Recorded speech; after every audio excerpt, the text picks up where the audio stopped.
Maraming tao ang gustong yumaman, pero ayaw nilang bitawan ang mga bagay na nagpapahirap sa kanila. At baka hindi mo napapansin, pero ginagawa mo rin yung ilan dito.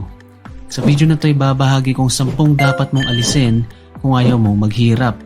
Panoorin hanggang dulo dahil yung number 8, madalas ito ang dahilan kung bakit hindi ka makausad. Number 1, alisin ang pag-flex para magyabang lang. Lalo ka maghihirap kung ang goal mo sa pera ay magpa-impress at mag-flex lang. Nakikipagsabahan ka sa mga tropa mo at hindi mo naman talaga kaya. Gala, inom, bagong gamit, para lang hindi ka maiwan sa trip at makasabay sa uso. Wala namang masama sa pag-enjoy at pag-treat sa sarili. Pero kapag ginagawa mo ito para magmayabang, malaki ang chance na mauwi ka sa utang at mauubos ang ipon mo. Mas praktikal lang mamuhay ng simple at ayon sa kaya ng pera mo. Mas mabilis umasenso ang taong hindi kailangan mag-flex para mapansin ng iba. Number 2, alisin ang pagsagot sa lahat ng tulong. Kung ikaw pa rin ang laging savior ng mga kamag-anak at kaibigan mo, naku po, huwag ka na magtaka kung pareho pa rin ang sitwasyon ng pera mo this year. Ang dami mo ngang tinulungan, pinahiram, nilibre, pinautang, pero paano ka naman? Ikaw pa ngayon ang nahihirapan, habang yung ibang tinulungan mo paghalagala pa. At minsan, sila pang galit kapag oras na ng singilan. Tandaan, hindi masama ang tumulong pero kailangan may limit at boundaries. Hindi mo responsibilidad na sagutin ang problema ng lahat. Kahit pa may sapat kang kinikita o mabilis kang maawa. Kailangan mo munang unahin ang sarili mo at ang pamilya mo. Kung tutulong ka, siguraduhin na pera yon na kaya mong mawala. Hindi yung tutulong ka muna, tapos ikaw ang magsisisi sa huli. Number 3, alisin ang pag-asa sa sugal para magkapera. Sa sugal, iisa lang ang siguradong panalo, ang may-ari ng pasugalan. The house always wins, ika nga. Pwede kang swertihin at manalo ngayon, pero sa katagalan, babawiin at babawiin din yan. At kapag natalo ka, uulit ka na naman para makabawi. Diyan nagsisimula ang problema. Unti-unti kang inuuto ng sugal. Hindi para yumaman ka, kundi para maadik ka. Hanggang sa maubos ang pera mo, tapos mangungutang ka, at mas malala, masisira pa ang relasyon mo sa pamilya mo. Marami ng buhay ang nasira dahil sa sugal. Kaya kung ayaw mong tuluyang maghirap, itigil mo na ang pag-asa sa sugal. Huwag mo itong gawing extra income at talong hindi ito pwedeng maging main income. Walang jackpot na magliligtas sa'yo. Ang tunay na paraan para umasenso ay magtrabaho, magsumikap, magtiyaga at maging consistent sa ginagawa. Hindi lang sa swerte at sa tsamba nakaasa. Pero bago tayo magpatuloy, kung gusto mo lagi updated sa ganitong content, like and subscribe at pakihit na rin ang notification bell. Salamat! Number 4, alisin ang masasamang bisyo. Kung may bisyo ka na umuubos ng pera, oras at lakas mo, tanggalin mo na. Hindi lang pera ang nawawala sa bisyo, nawawala rin ang focus mo sa goals, nasasayang ang oras mo, at kadalasan pati kalusugan mo nasisira. Kung ayaw mo maghirap, kailangan mong tigilan ang mga bisyong nagpapabagal sa'yo. Huwag kang manghinayang sa pagtigil. Ang tunay na sayang ay ang mga pangarap na hindi mo naabot. Dahil mas pinili mo ang panandaliang sarap kaysa sa pangmatagalang ginhawa. Pero kahit tanggalin mo ang lahat ng bisyo mo, wala pa rin mangyayari kung araw-araw ganito pa rin ang ginagawa mo. Number 5, alisin ang excuses at overthinking. Kaya hindi ka umasenso, hindi dahil kulang ka sa kakayahan, kundi dahil puro ka dahilan.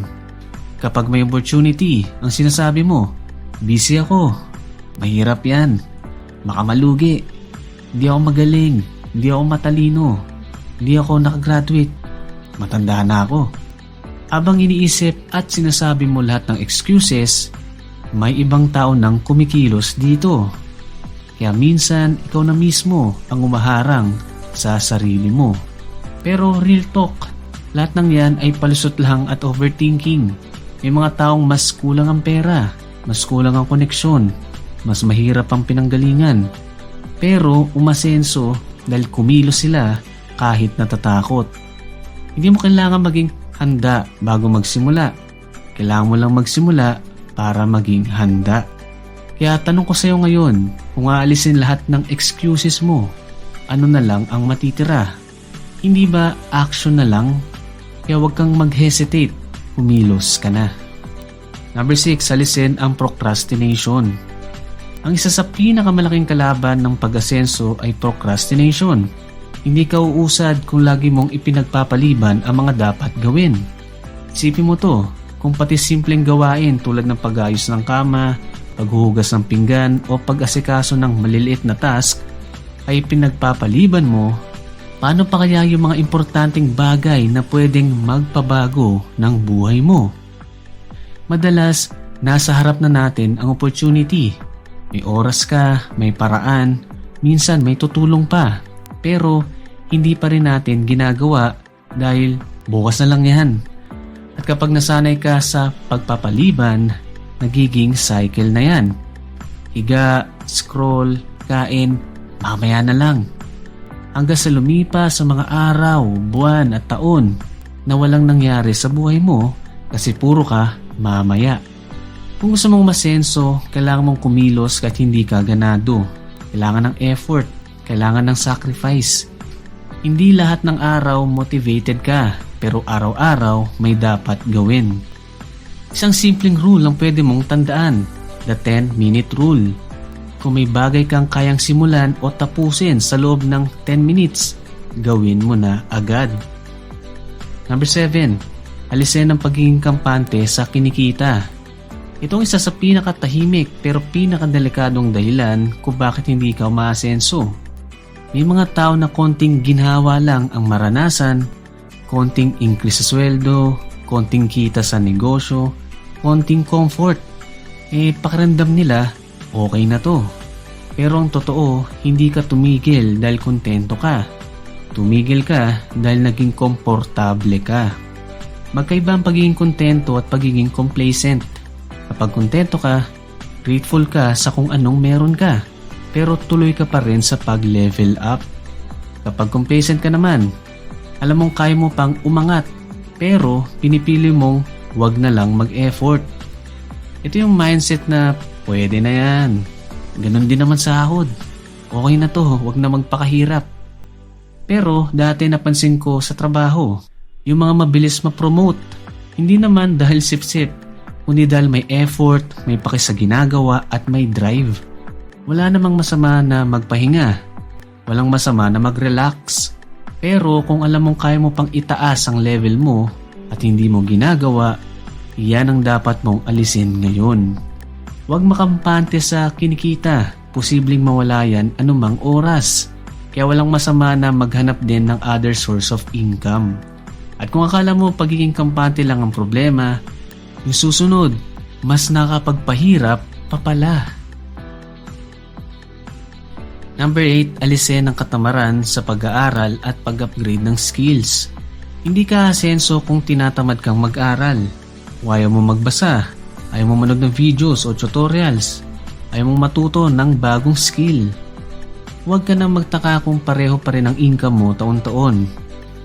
Sabi nila, ang kalaman ay pera, pero para lang ito sa mga taong handang maglaan ng oras para matuto. Isa sa dahilan kung bakit marami ang na-stuck ay hindi dahil kulang sa opportunity, kundi dahil tamad mag-upgrade ng sarili. Mabilis magbago ang mundo natin ngayon. May bagong tools, bagong skills, at bagong paraan para kumita. Kung pati pag-aaral kinakatamaran mo, maiiwanan ka talaga. At ang masakit dito, libre na halos lahat. Libre ang Google, libre ang YouTube, at may public libraries pa. Kung gusto mong matutunan ng investing, negosyo, freelancing o kahit anong skill, huwag kang tamarin mag-research at mag-practice. Dahil ang kaalaman na natutunan mo ngayon ang magiging bala mo para umasenso bukas. Number 9, alisin ang pagbili ng puro liabilities lang.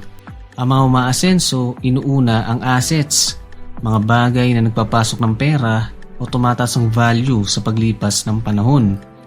Samantalang maraming taong nai-stuck sa kahirapan dahil puro liabilities ang binibili.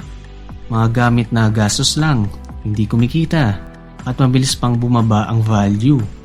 Tuwing may sweldo, luho agad, gala agad, bagong gamit agad. Minsan inuutang pa para lang ma-afford. Hindi ko naman sinasabi na bawal ka mag-enjoy o bumili ng gusto mo. Pero kung yan na lang palagi ang priority mo, mahirapan ka talagang makaahon. Habang ikaw ay bumibili ng bagay na kumakain ng pera, ang iba naman ay bumibili ng bagay na gumagawa ng pera. Kaya ang dapat mong gawin, limitahan ang liabilities at unti-unting ilipat ang natitipid mong pera sa assets, investments, skills, negosyo o anumang pwedeng magpalago ng income mo. Dahil hanggat puro gastos lang ang binibili mo, hindi lalago ang pera mo, kundi mauubos lang ito. At ngayon, ito nang huling dapat mong alisin kung ayaw mong maghirap. Number 10, alisin ang pagiging pabaya sa pera. Patuloy kang maghihirap kung pabaya ka sa pera mo. Kung wala kang pakialam kung saan napupunta ang sahod mo. Nauubos lang sa online shopping, gala at inom every week. Huwag ka na magtaka kung bakit lagi kang kapos. Kung gusto mong umayos ang buhay mo financially, kailangan mo maging seryoso sa pera mo.